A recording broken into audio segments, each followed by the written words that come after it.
বাংলাদেশ সড়ক পরিবহন কর্তৃপক্ষ বিআরটিএর ট্রাফিক বোর্ডের উদ্যোগে কুষ্টিয়া ও মেহেরপুর জেলায় সংঘটিত বিভিন্ন সড়ক দুর্ঘটনায় ক্ষতিগ্রস্তদের মাঝে 2,80,00,000 টাকার আর্থিক সহায়তার চেক বিতরণ করা হয়েছে কুষ্টিয়া জেলা প্রশাসকের সম্মেলন কক্ষে। এ উপলক্ষে আয়োজিত অনুষ্ঠানে প্রধান অতিথি হিসেবে উপস্থিত ছিলেন বিআরটিএর চেয়ারম্যান অতিরিক্ত সচিব আবু মোহাম্মদ সাদ উদ্দিন আহমেদ।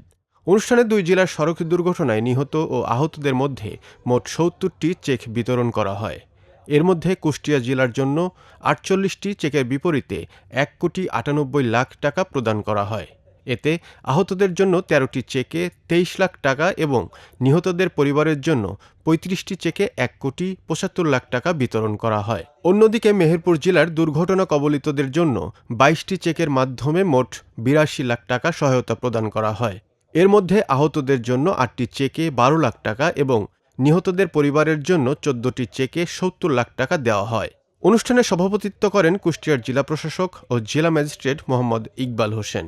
অনুষ্ঠানটি যৌথভাবে আয়োজন করে কুষ্টিয়া জেলা প্রশাসন ও বিআরটিএ কুষ্টিয়া। ২০২২ সালে আমাদের কার্যক্রম শুরু হয়েছে। ২০২৫ সাল পর্যন্ত আমাদের টোটাল ডিসবার্সমেন্ট ছিল ৫০ কোটি টাকার মতো, কিন্তু জুনের পর থেকে এখন পর্যন্ত আমাদের ডিসবার্সমেন্ট ৫৬ কোটি টাকা। তাহলে আশা করি বুঝতে পারছেন যে ৬ মাসে আমরা ওই ২০% মতো করেছি।